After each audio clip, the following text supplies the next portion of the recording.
αφομοιώνει ή να διώκει εθνοτικές ομάδες που διαβιούν στην επικράτειά του? Ποια είναι η μοίρα του διαφορετικού στον κόσμο μας? Είναι άραγε οι μειονότητες καταδικασμένες να ζουν στη μοναξιά?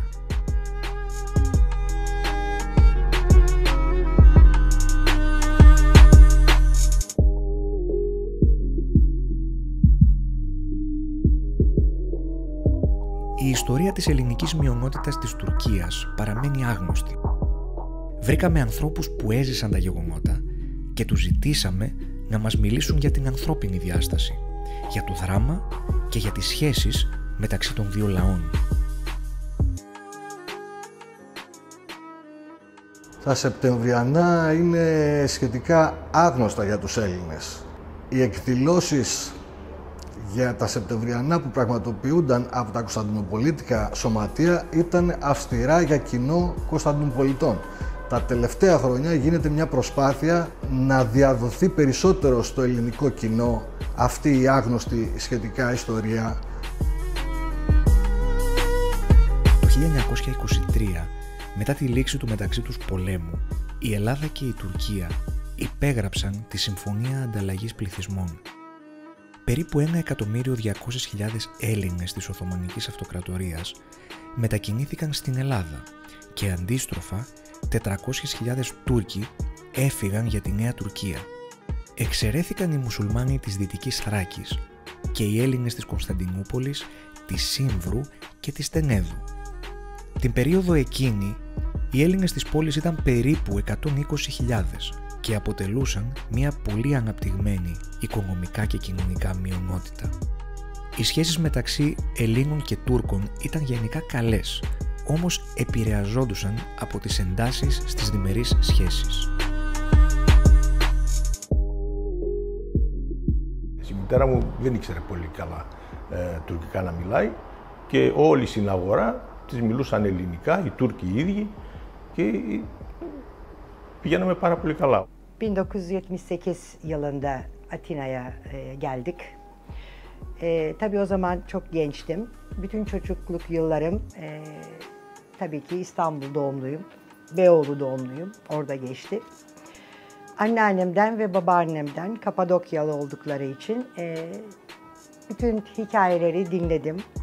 İlk dinlediğim hikayelerde onların bu göçü, acılı göçünü dinledim.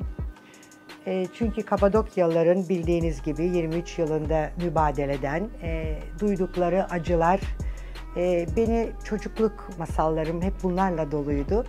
Γεννήθηκα στην Κωνσταντινούπολη το 1934 και μετανάστευσα στην Ελλάδα το 1964.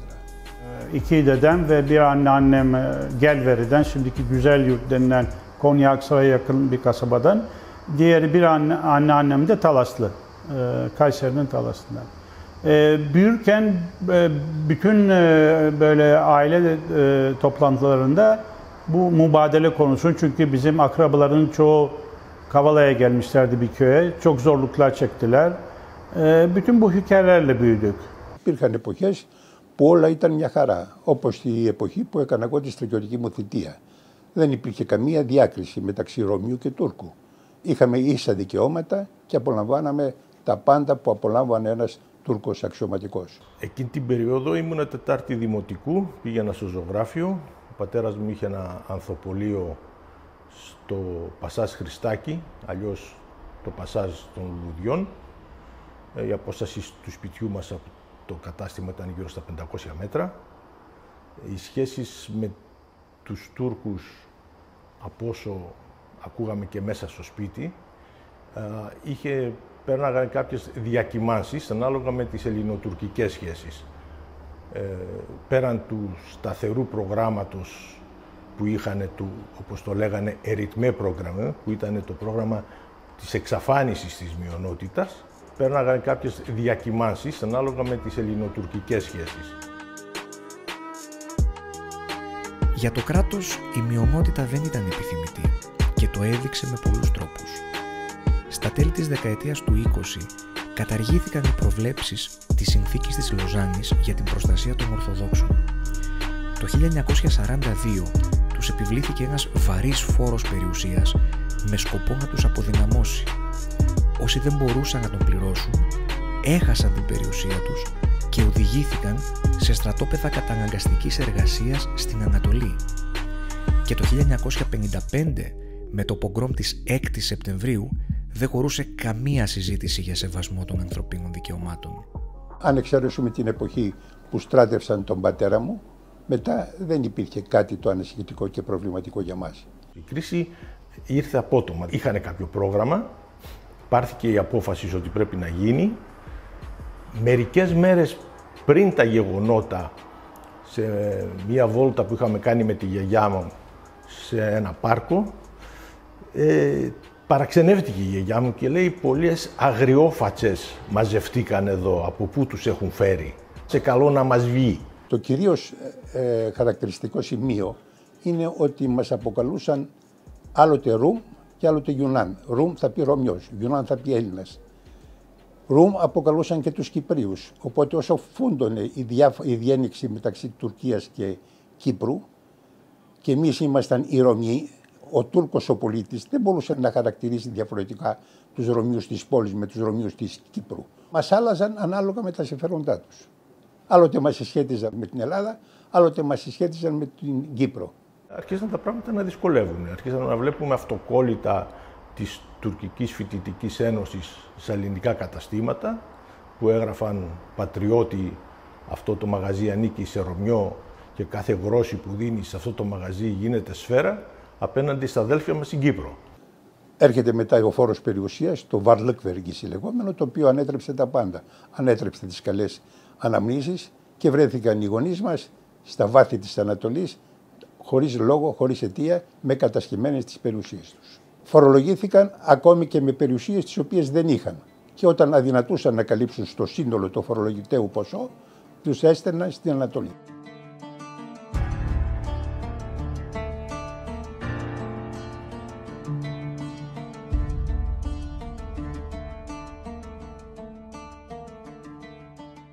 Σε 5.30-6 ώρα το απόγευμα δεν υπήρχε τίποτα. Σκεφτείτε, εγώ ήμουν στην ασιατική περιοχή ανύποπτος. Πέρασα από την εφημερίδα την οποία διεύθυνα και δεν υπήρχε ακόμη κάτι. Βεβαίως σε λίγο άρχισαν και σαν να υπήρχε ένα σύνθημα σε όλη την πόλη να σπάνουν καταστήματα, βιτρίνες, spitya και όλα τα άλλα τα σχετικά που μεσολάβησαν. 6-7 Eylül bizim semtimizde olaylar olmadı. Sabaha doğru bizim babamın dükkanında, toptancı dükkanında IFMİA Kadıköy Lisesi'nin karşısında olan dükkandan iki Kürt hamal geldi, dükkanı kurtardık dedi. Çünkü IFMİA'ya da Kürtler korunmuştu. Olaylar olmadı.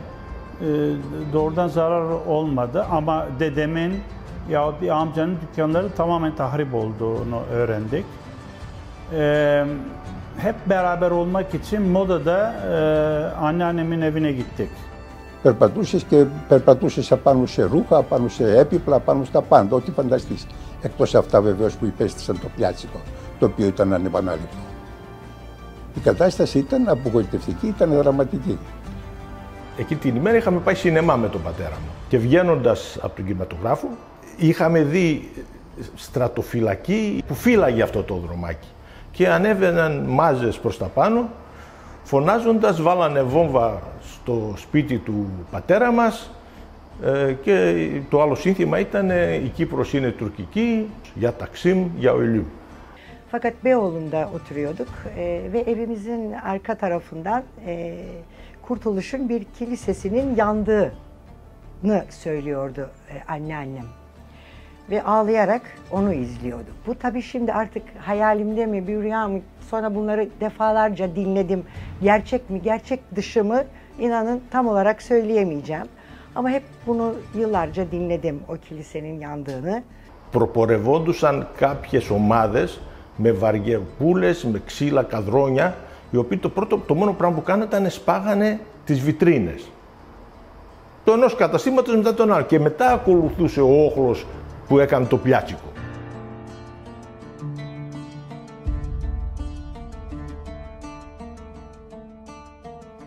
Υπήρχε συμπαράσταση από πολλούς. Πολλοί μας ζητήσανε συγγνώμη.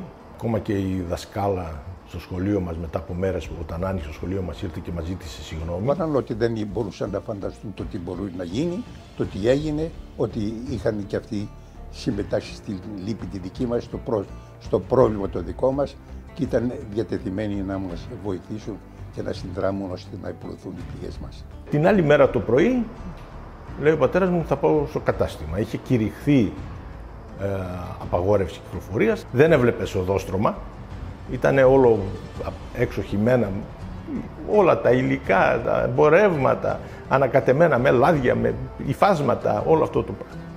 Με δυσκολία μπορούσαμε να περπατήσουμε, φτάσαμε στο κατάστημα, όπου το κατάστημα ήταν εντελώς καταστραμμένο. Σε λίγο έρχεται ένας φίλος, ο οποίος ήταν υπάλληλος του Αμερικανικού προξενείου. Ήταν με τζιπ και ανεβήκαμε στο Σισλί. Το Σισλί ήταν τα νεκροταφεία τα ελληνικά.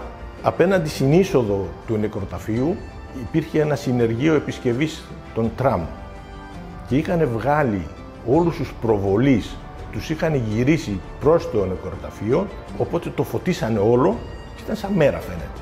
Οπότε μέσα αυτοί δράσανε, δεν είχαν αφήσει κανένα μνήμα με αγάλματα, τα είχαν σπάσει όλα, ακόμα και όλους τους σταυρούς του νεκροταφείου.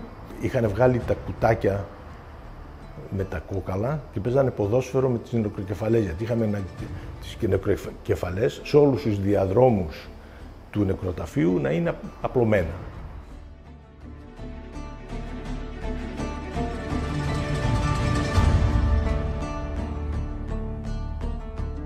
Kimse bu olayın olabileceğine inanmıyordu. Bu pogrom politikası İttihat Terakki devrinde vardı. Yani 1914-15'lerde Rum kasabalarına, Batı Anadolu'da, Doğu Trakya'da böyle olaylar var. Ama bu çapta değil. Kimse İstanbul'da böyle büyük çapta bir pogrom olayının olacağına inanmıyordu.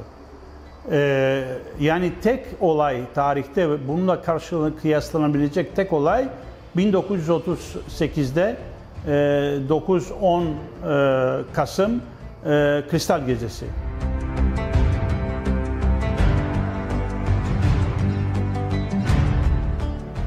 Ποτέ δεν είχαμε μία ανάλογη υποστήριξη από την Ελλάδα, ως στοιχείο εννοώ. Ούτε στα Σεπτεμβριανά, ούτε μετά στο 1964, ίσως λόγω αδυναμίας, δεν μπορώ να χαρακτηρίσω βεβαίως, ούτε και να παρέμβω στα εσωτερικά της Ελλάδας. Πάντως ποτέ δεν νομίζω ότι είχαμε μία αντάξια υποστήριξη. Anadolu Rumluğunun yarattığı medeniyet, bu Ermeniler de tabii diğer toplumlar içinde geçerli. Yunanistan'da resmi devlet pek bunu istemiyor yani tanınmasını. Ama onları Yunanistan da korumadı. Yani Yunanistan da onları bir Rum olarak görüp korumadı. Bu azınlık esasında hiç korunmayan bir azınlık, hiçbir arkası olmayan bir azınlık. Yalnızlık içinde olan bir azınlık olarak tanımlıyorum ben İstanbul Rumlarını.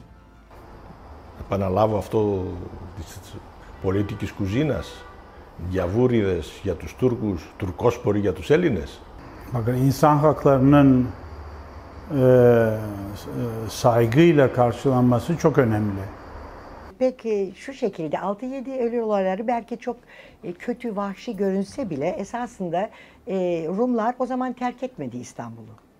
Bu olay bir şekilde bilmiyorum nasıl oldu. Ben dediğim gibi çok küçüktüm fakat yazdığımız bu şeylerden görüyorum. Yani belki %1, %2, %5 terk etti. Terk eden yok. Bu bir şekilde kapatıldı. Belki 60'ta biliyorsunuz Türkiye bir şekilde onlara anayasa Yassıada da yaptığı Menderes'e atıfta bulundu vesaire. Böyle etik olaraktan bunu geçiştirdi. Esas Rumların gitmesi 64 olayıdır.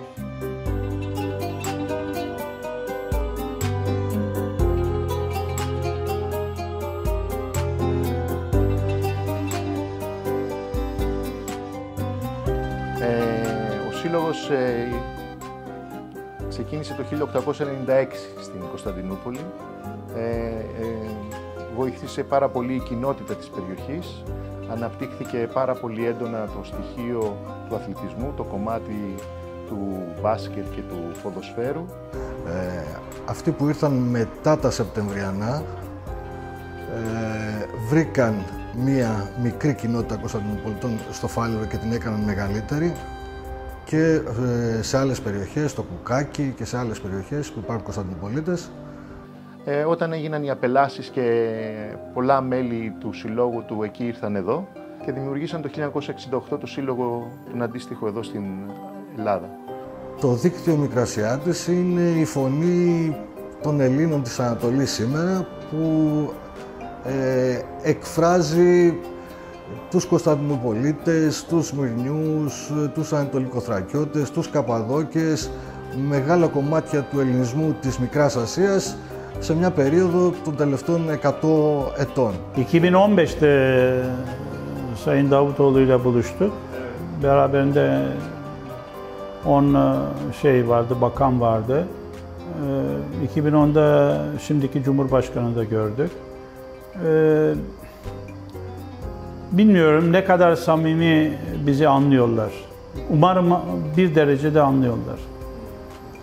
Yani bu toplumun yok olması Türkiye için çok büyük bir zarardır. Bence bir dostluk köprüsü oluşturulabilirdi o insanlardan. Çünkü o insanlar her iki yerin kültürünü almış, her iki yerin tahsilini görmüş. Bizim azınlık okullarımızda biz Türk tarih coğrafyasını, sosyolojisini okuduk. Bence böyle bir dostluk köprüsünün maalesef kovulduk yani bir şekilde. Kovulmaması lazımdı. Benim oğlum yani burada doğdu, burada büyüdü. Ama ben halen Türk vatandaşıyım. Yani bunun öyle de ölmek istiyorum. Bizim federasyonun temel stratejisi ve bu Türkiye Cumhuriyeti hükümetiyle açıkça konuşuyoruz son 10 yılda. Geri dönüş, gençlerin geri dönüşüne destek verilmesi. Küçük de o çapta bir geri dönüş var ama bu çok daha sistematik olması gerekli. Ve benim verdiğim örnek, Türkiye Cumhuriyeti makamlarına bakın diyorum. Almanya'da 1945'te hiçbir Yahudi kalmamıştı.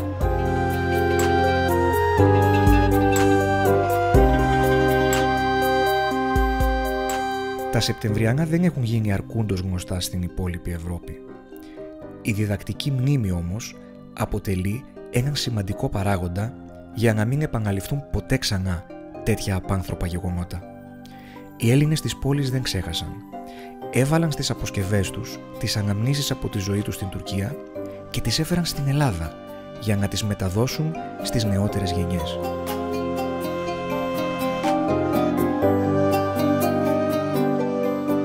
Μιλάνε με πόνο για αυτά τα γεγονότα, μιλάνε λίγο, αλλά αυτό που θέλουν είναι να μάθει ο κόσμος αυτή την αδικία. Και νομίζω ότι αυτό πρέπει να το μάθουν και οι ίδιοι οι Τούρκοι, οι οποίοι δεν γνωρίζουν, πολλοί σημερινοί Τούρκοι δεν γνωρίζουν την ιστορία των Σεπτεμβριανών.